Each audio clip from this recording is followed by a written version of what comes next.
हम लोग भी महिला है, हम लोग भी देश का बेटी है, मणिपुर का भी देश का बेटी है। बंगाल की मणिपुर से तुलना करते हुए बीजेपी सांसद के रोने पर और स्मृति ईरानी के राजस्थान और बंगाल की घटनाओं से मणिपुर की तुलना करने पर अर्नब गोस्वामी ने ही मोदी सरकार की धज्जियां उड़ा दी, जिसे देख दर्शक हैरान रह गए कि अर्नब गोस्वामी ने सुधीर चौधरी और अमीश देवगन जैसे पत्रकारों से अलग लाइन कैसे ले ली। मणिपुर को लेकर केंद्र सरकार को आईना दिखाते हुए अर्नब गोस्वामी ने कहा, कोई भी इस देश में सवालों से परे नहीं होना चाहिए।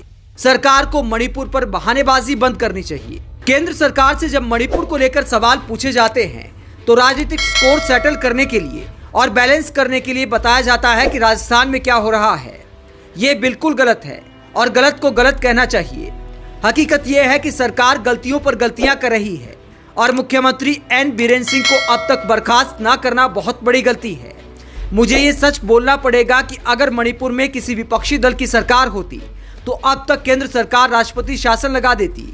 ध्यान भटकाने से काम नहीं चलेगा, हमें समाधान चाहिए। केंद्र सरकार और मणिपुर की राज्य सरकार ने गलतियों की पूरी सीरीज बना दी है और इसे रोकना होगा। अर्नब गोस्वामी ने केंद्र सरकार को आड़े हाथों लिया, बस इतनी कसर रह गई कि पीएम मोदी का नाम लेने की हिम्मत नहीं कर पाए। लेकिन फिर भी बिना शब्द तोड़े मरोड़े अर्नब गोस्वामी ने जिस तरह मोदी सरकार को आईना दिखाया, उसे देख पब्लिक ने कहा, ये क्या हो गया, मैं नींद में हूँ क्या, इसको क्या हो गया, पेमेंट टाइम से क्रेडिट नहीं हुई क्या। अर्नब गोस्वामी को क्या हुआ, उसने गोदी मीडिया के प्रेसिडेंट पद से इस्तीफा दे दिया है क्या। यानी अर्नब गोस्वामी के तेवर देख दर्शक हैरान रह गए। अर्नब गोस्वामी ने जिस तरह मोदी सरकार को कटघरे में खड़ा किया, वो देख पब्लिक को पुराने अर्नब गोस्वामी याद आ गए, जब गजब के लॉजिक और कमाल के तेवर के साथ अर्नब गोस्वामी सत्ता से सवाल किया करते थे। आप अर्नब गोस्वामी के यूटर्न को एक दिन की चालाकी मानते हैं या फिर अर्नब गोस्वामी सत्ता से सवाल करने वाली पत्रकारिता के रास्ते पर आ सकते हैं? कमेंट बॉक्स में अपनी राय